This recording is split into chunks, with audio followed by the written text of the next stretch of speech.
Capital बना बिहार। राहुल गांधी ने क्यों दिया ये चौंकाने वाला बयान? चुनाव से पहले बदला सियासी नैरेटिव। बिहार में कौन सी रणनीति राहुल कर रहे हैं सेट? बिहार विधानसभा चुनाव नजदीक आते ही राजनीतिक पारा अपने चरम पर है। हर दल अपनी अपनी रणनीति और सियासी नैरेटिव के साथ मैदान में उतर चुका है।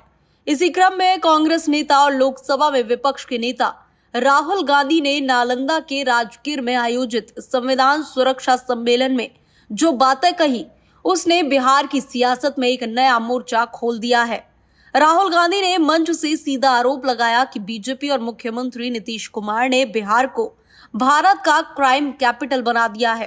पहले आप राहुल गांधी का पूरा बयान सुनिए। इसको हम सत्य, न्याय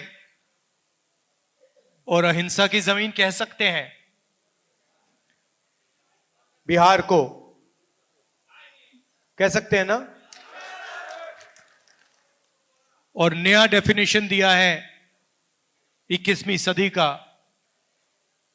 पुराना डेफिनेशन सत्य, न्याय और अहिंसा की जमीन, नया definition crime capital of India, Bihar.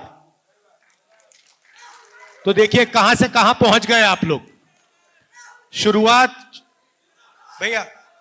शुरुआत कहां हुई, आपकी सोच कहां कहां पहुंची।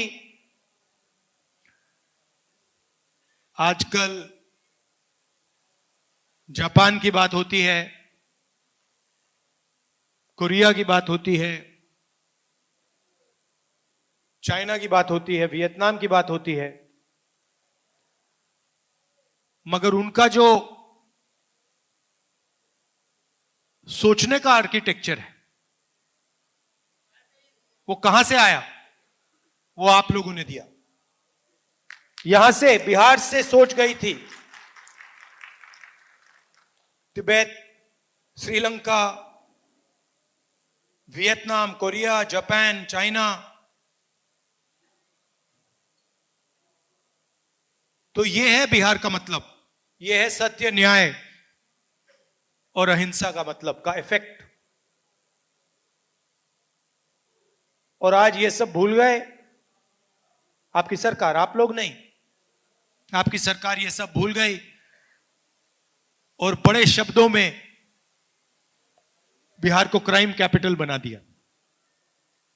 यही बदलाव हम चाहते हैं। राहुल गांधी का ये बयान केवल आलोचना नहीं था, बल्कि उन्होंने अपने भाषण में जातिगत जनगणना, आरक्षण और सामाजिक न्याय जैसे मुद्दों को भी जोड़कर एक व्यापक चुनावी एजेंडा सामने रखा।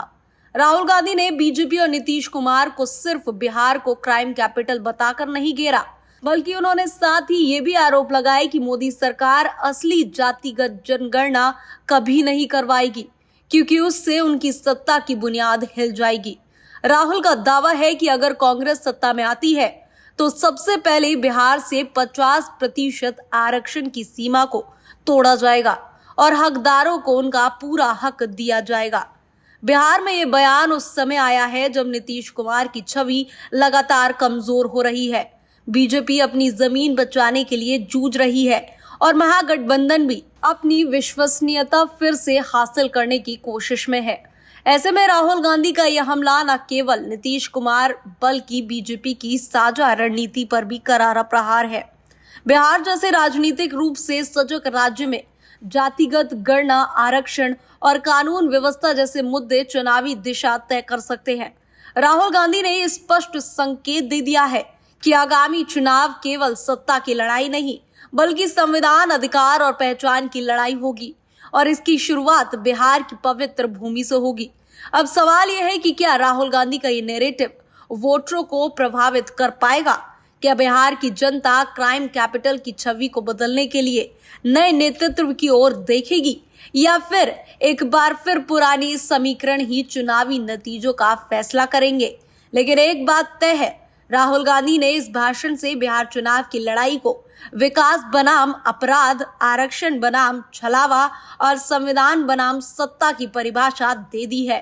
Bureau report, TV7 Bharat.